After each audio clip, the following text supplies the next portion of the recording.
Welcome to the Flower Lounge, a place for conversations with wildly creative people and a little plant-loving wisdom to help you experience life in full bloom.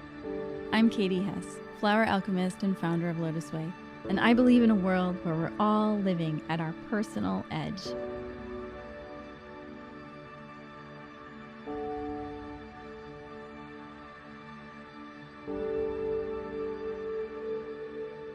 Welcome to the Flower Lounge Podcast. This week, I'm super excited about our guest, Elena Brower. She is a dear friend of mine who I've known for several years, and I'm going to introduce her right now. Elena Brower is a renowned author, yoga teacher, and speaker. Influenced by several yoga traditions, she is recognized internationally for her practices and her realistic reverence. She's the author of Art of Attention, a yoga workbook that has been translated into 6 languages. Practice You, just released in September 2017 and so wildly popular that it's currently sold out and already a bestseller, and the creator of Teach.yoga, Teach.yoga, a virtual home for yoga teachers worldwide. You can experience Elena's filmed practices on Yoga Glow and her audio meditations at elenabrower.com/meditation. And her book, Practice You, was a work of her heart painted in the months after her mother passed as an act of healing and moving forward. So I am super, super, super excited to have you, dear sister. Thank you. Having watched you from the very beginning, it is a great privilege to be here. Aww. And you should know that at all times, this is very close to my hands. The infinite love sneaking in there. All times. It is. I'm never without this. Aww. Never without it. Well, just to start off, let's do a little flower exercise that we always do. Just closing your eyes, going back to your childhood and thinking of a time when you played around flowers or plants or trees, and just thinking about who you were with, what you were doing, what you were up to. And if there's a favorite flower or something that jumps in your mind, seeing what that is. And then if you could describe its personality in 3 words, thinking about how you would describe it. I'm in my backyard. My mom, hydrangeas, they're periwinkle, which became my favorite color. She is always at her happiest there. There's a secret passageway through to the neighbors, and we're running back and forth through there. And it's all trees, all bushes, all green. The backyard was big, and the hydrangeas grew in the back corner, and those were her pride and joy. And she eventually got more to come closer to the house, but good memory. Thank you so much. Yeah. Thank you so much. Oh, I haven't thought about that in so long. It's like I'm right there. I will say that since she died, I really understand the value of thinking and knowing that spirit is completely non-local. She's everywhere. She's not confined anymore to a body. And she talks to me in the most subtle, beautiful, flashes of memory. And you just brought that out so vividly. Thank you so much. Of course. Wow. I didn't know that was when that became my favorite color, but that was when. Wow. And it's so closely tied to your mom. Yes. That was our place. That was where she was. She was always in the garden in the back, and we were always playing in the back. That was her favorite. She'd be smoking a cigarette. And before there were cell phones, she would have to stay closer to the house because the phone was on that curly cord, and she was attached to the house. We got extra cords to stop her. Oh man, thank you so much. Yeah. Movement. So when you visualize that periwinkle hydrangea in your mind's eye, taking into account all of the influences and the feelings, how would you describe its personality in 3 words? Profusion of color. Happiness. Those are the 3 words: profusion of color and happiness. What does profusion mean to you? like just a blast. A blast of, at least that's my memory of the word, a blast of color. Just everywhere. What does color mean to you? Well, color is everything. Color is life. Color is why I exist, I am sure, to bring that experience to people. I know it. I've always known that. And for me, color is healing. Color gives me direction. Color gives me strength. Color gives me contentedness, even around my home. Bookshelf, color coded. Oh my God, that's awesome. Yeah. Wow. Well, what we typically find is that the way you describe, the words you use to describe the personality of your childhood flower would describe the unique way that you bring your gifts into the world. So a profusion or a blast of color, which is healing and offers direction and strength and happiness. Katie, you never cease to amaze me. Sounds just like you. Thank you so much. And it actually ironically sounds just like your new book, Practice You. It does. It does. The cover is actually the top. Actually, these are all the colors of the bushes in the back. Wow. Yeah. This one's already pretty dirty. This one's been traveling with me for, half the year, and I've tabbed it. But yeah, that's the colors of the hydrangeas in the backyard. Come to think of it. Wow. Yeah, thank you. I can't thank you enough. 15 minutes is all it took, and I've been transported on a long journey into the dream world. Thank you. Of course. My goodness. So just jumping off the platform of your beautiful new book, which I bought for every female member of my team, and they are loving it. And I just wanted to ask you, Practice You. I just love the title of the book. From your heart, what does it mean? And how do you practice you? How can I practice me? I think very few of us are raised to understand the value of doing that.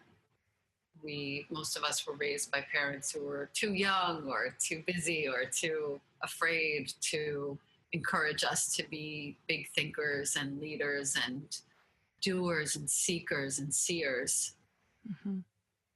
So when we come to the realization that it is only ourselves that we need to actually practice and know and refine and show up for, that's everything. And I didn't make this title up. This title landed. I was looking at my vision board from 2016 vision board when they called me in March, my publisher, and said, I'd really love to see you do a journal.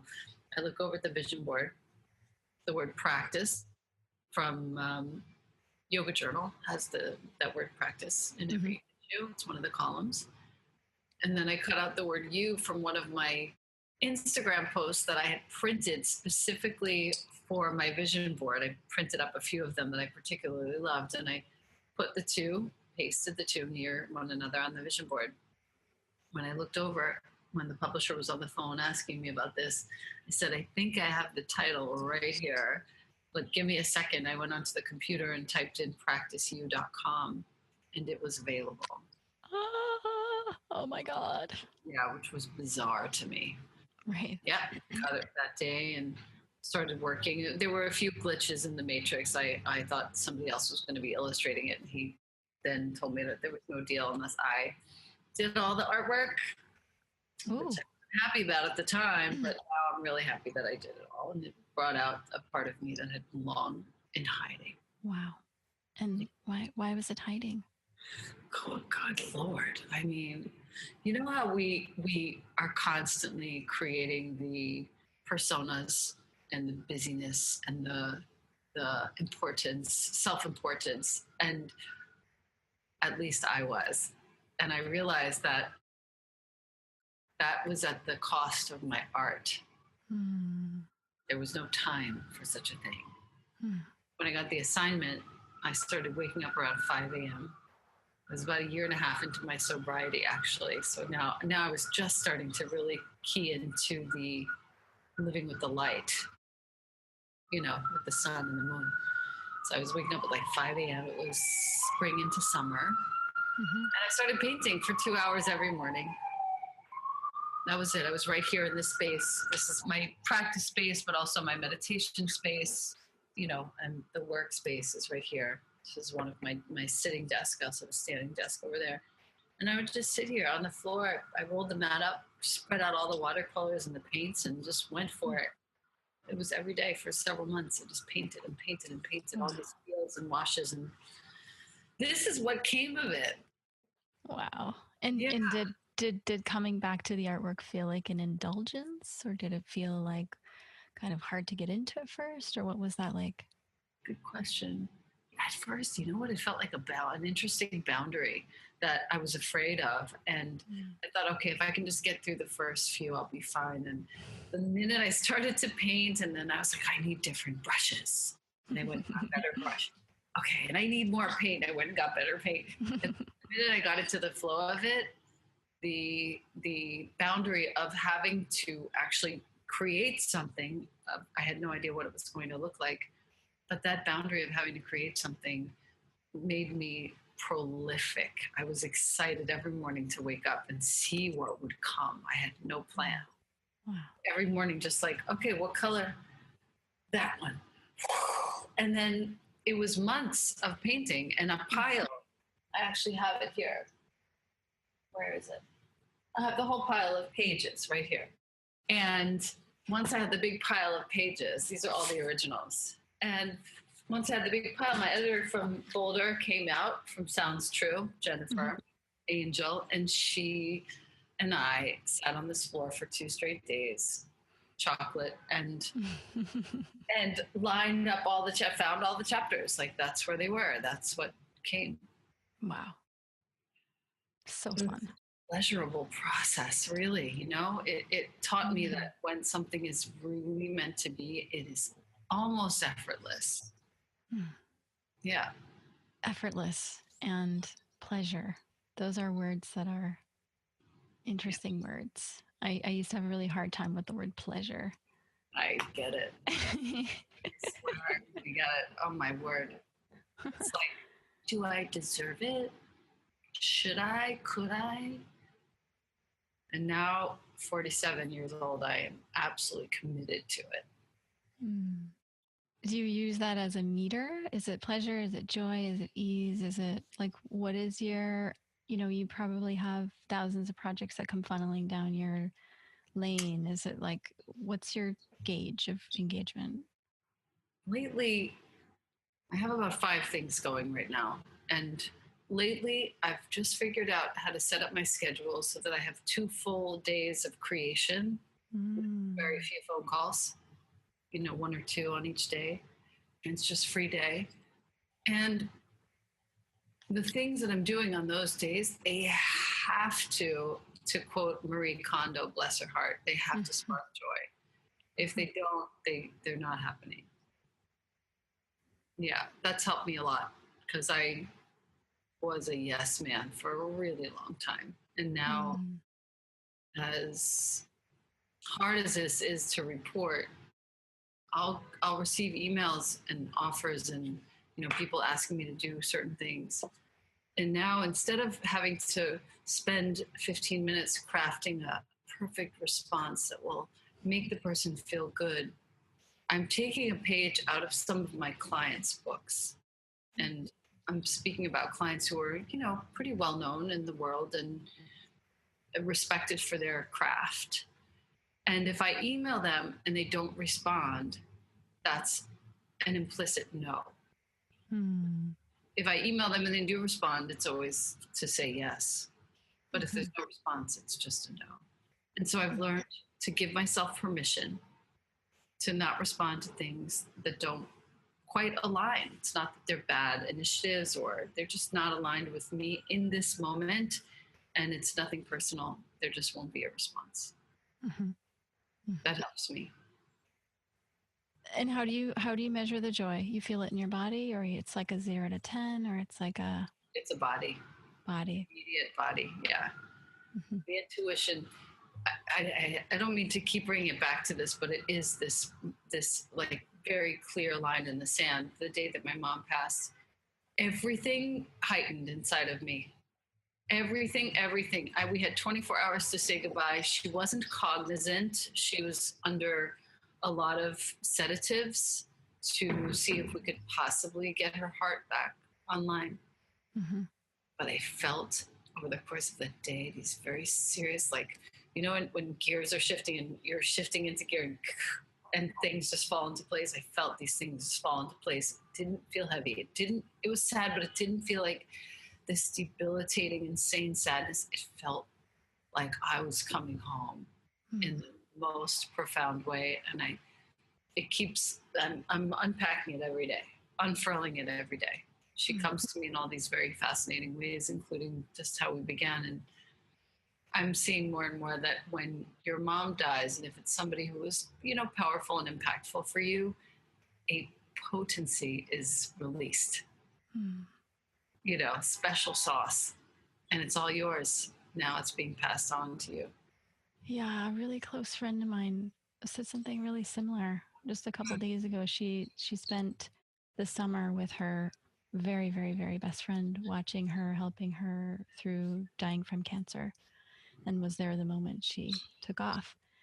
And she said the same thing. Really, she said that, wow, people, you know, think it's this, you know, crazy, you know, horrific thing. And actually she felt like that through the process, there were so many layers of her that were melting away. That was such a gift of the part of the loss.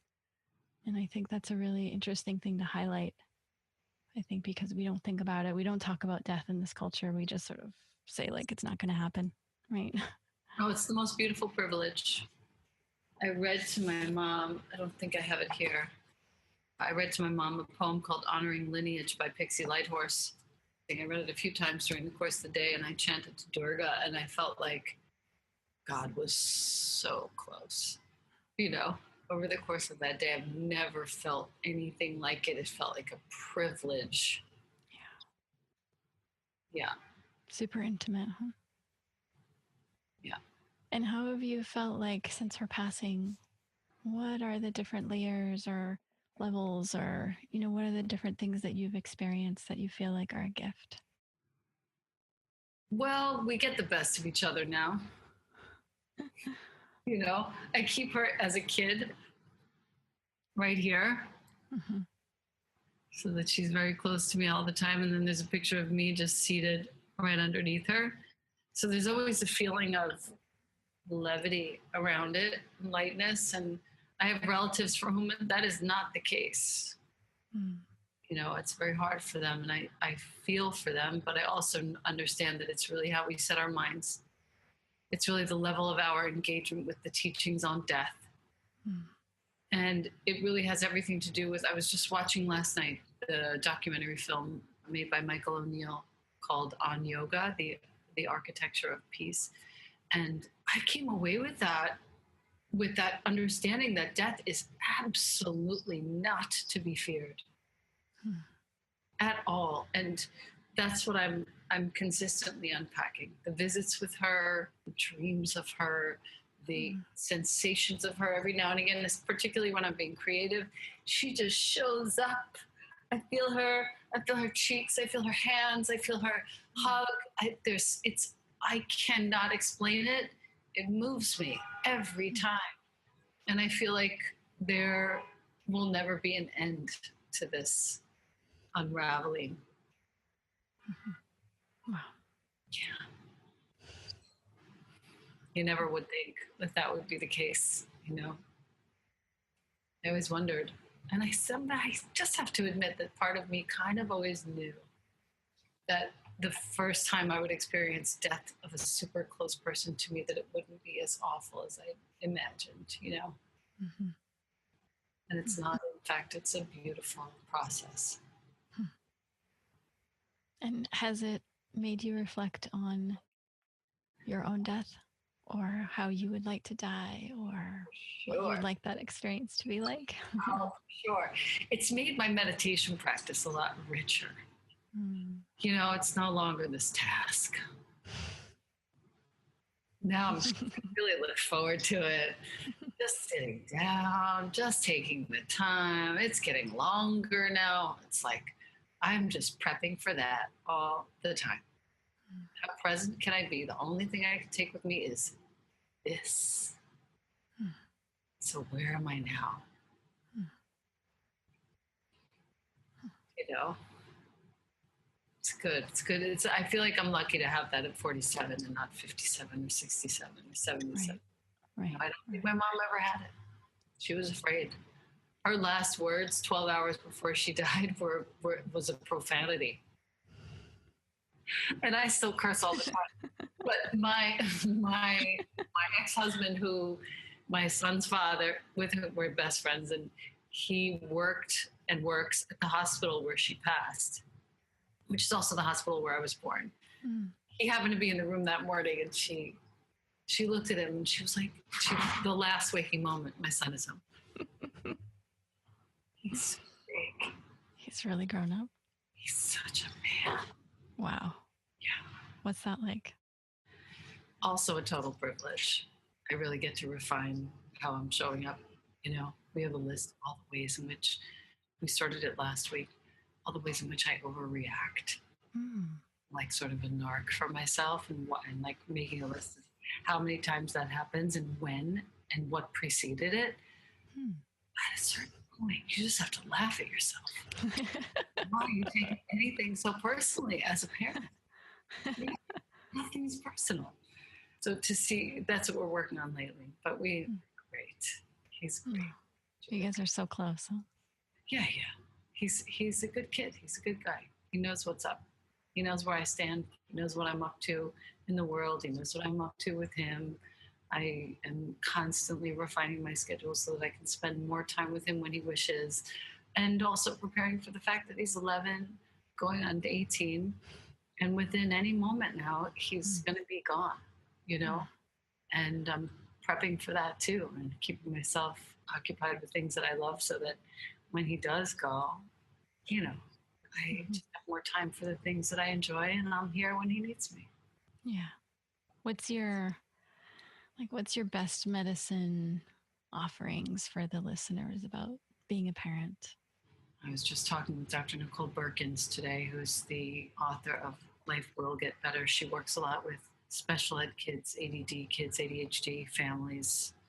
We were talking about practical tips. We were talking about taking nothing personally. And we were also talking about making sure that you and your child feel like you have choices all the time about how you're showing up and how you're acting. And that to teach a parent how to respond rather than react is everything.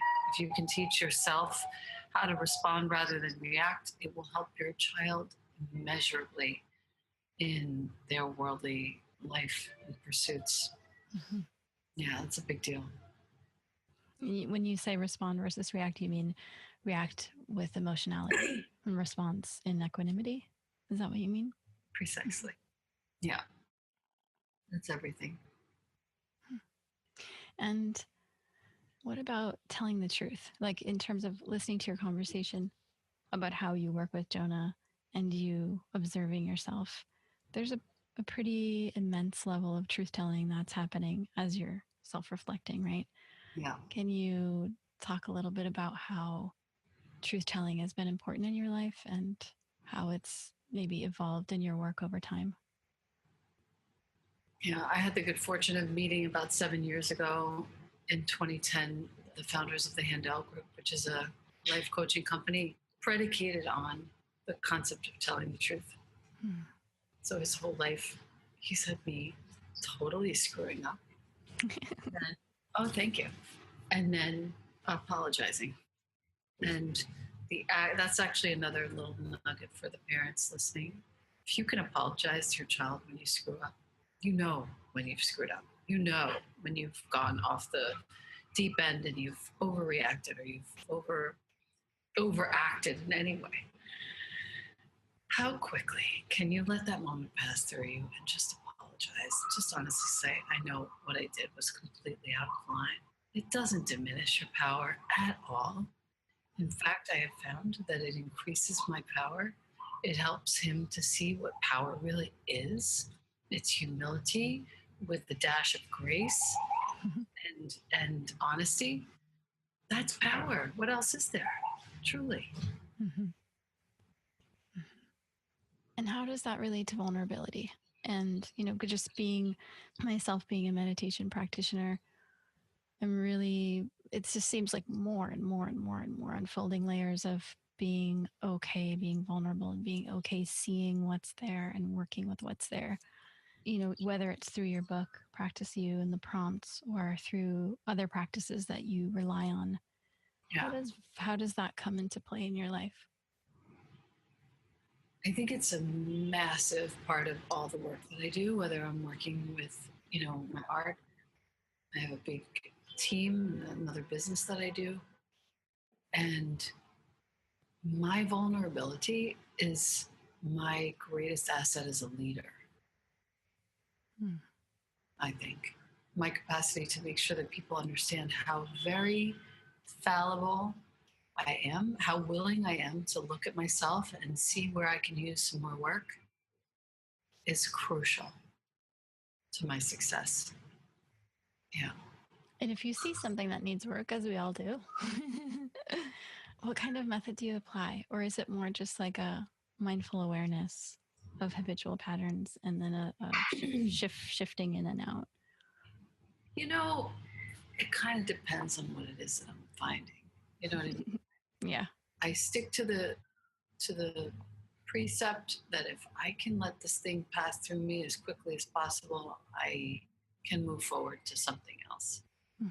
It's really a matter of, rather than grasping onto what I think is the right thing or letting go of what I think is the wrong thing, it's like, how quickly can I let this thing just make its way through my being and out? Please. Mm-hmm. That, I think, is the big teaching there lately. Mm-hmm. Mm-hmm. And who have been some of your greatest teachers? I have so many. I'm so lucky. Oh my goodness. I'll start with Yoga Rupa, Rod Stryker, who's been a teacher to me since the early 2000s. And on and off, and I resisted him for a very long time. Slowly. And he is goddess-based, Sri Vidya-based. And his work is exceptionally nourishing, nurturing. Mm-hmm. For me, and it's also very practical and sequential and relevant to all of us at this time. I would say that's some of the most valuable work that I've done. I have a couple of Kundalini teachers. One is called Hari Kaur Khalsa. She's here in New York. She's in her 60s. Absolutely beautiful. Such a woman. Such a force as a woman. Such a combination of strength and grace.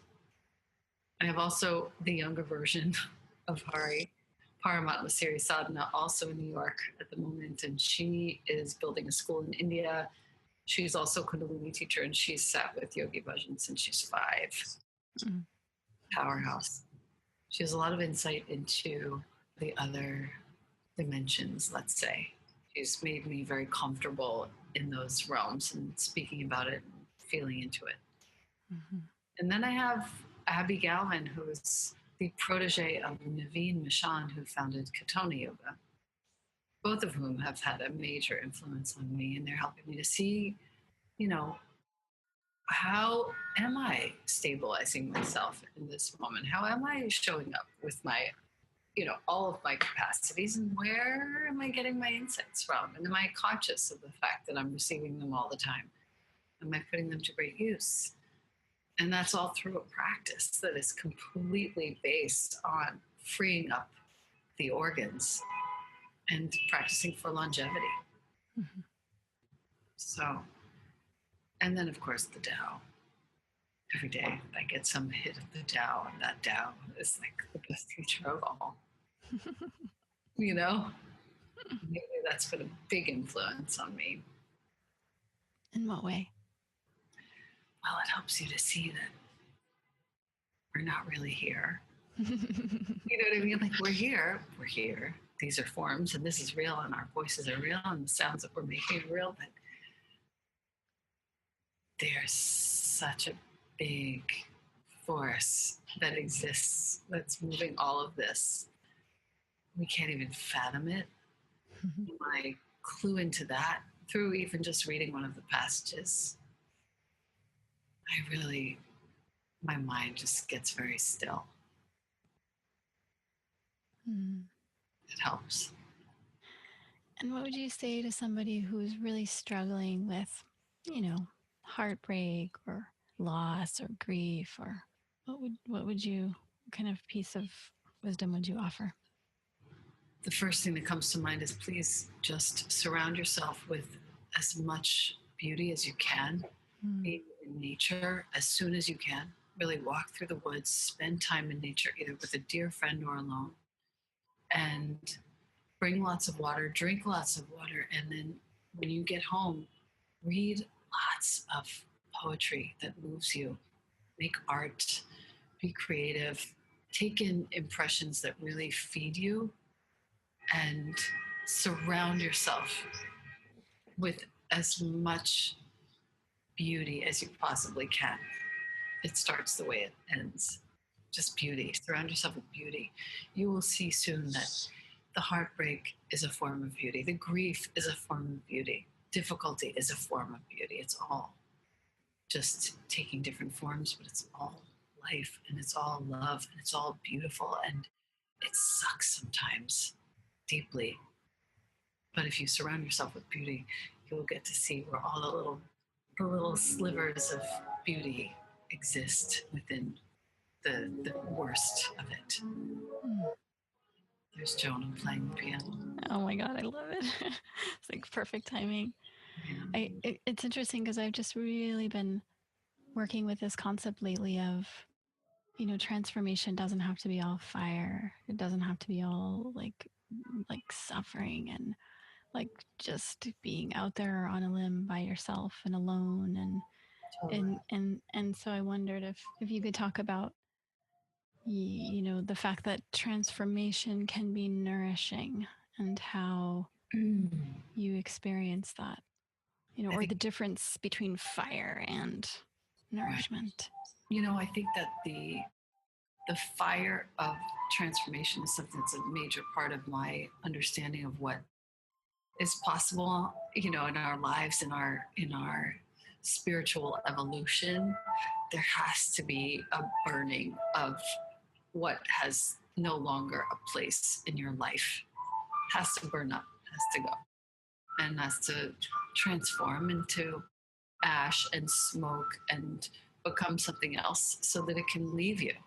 But on the other side of that, I don't think it's an either or. I think it's an evolutionary aspect of the fire turns into, the embers turn into part of the ground, turn into, the best possible fertile growing field for what's to come, for the next life that's to come from that place. The more I can just like unclench myself and open my hands is kind of everything. It's not it's post fire. How do I just let go and receive? And I imagine when you're saying that, it's like all the levels, right? Emotional, mental, physical. And does it start for you with physical? Like, is it literally a feeling you have in your body that you just bring in that ease, or where does it start for you? It's hard to say right now. I can get there mentally without physical, but I really do relish my yoga practice. I practice for about a half an hour in the morning right here, and I can get pretty deep pretty fast now. And that unclenching all day, there's the reference point. Unclench and listen and not react.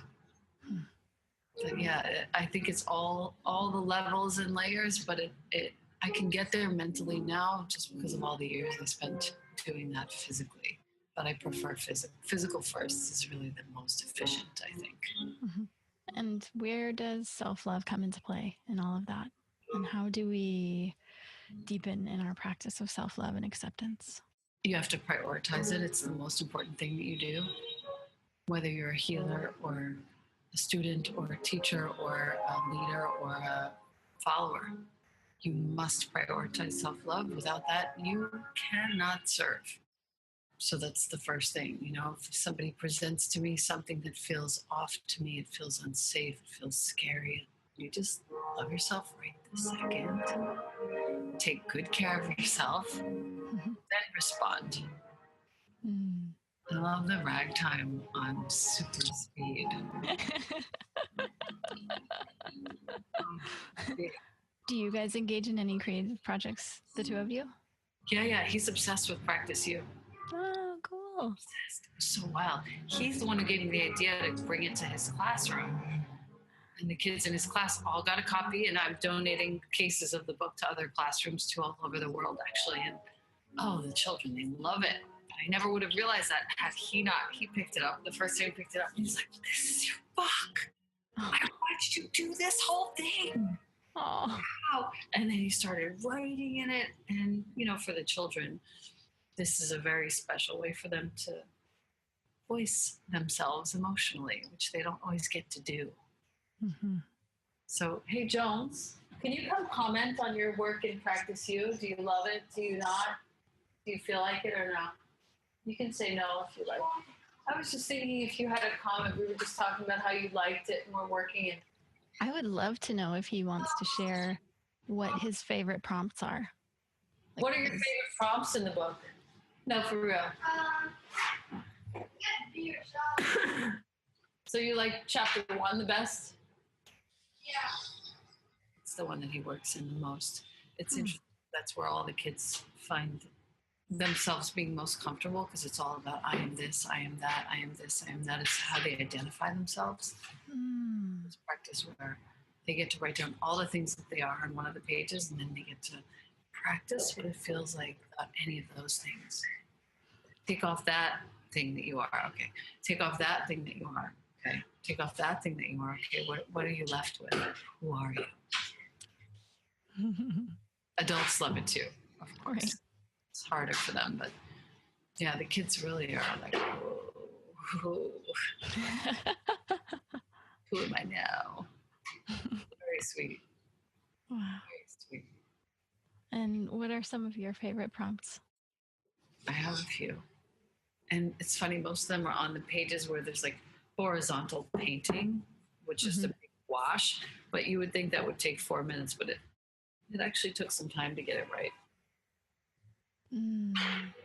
Some part of me knows how Some part of me knows how to heal this. How to heal this. And then also love. When I soften my eyes, this is what I see in my heart. It's really nice. Big wash. And then there's so many that I really like, but this one also. These are the habits I'm creating to become my highest self.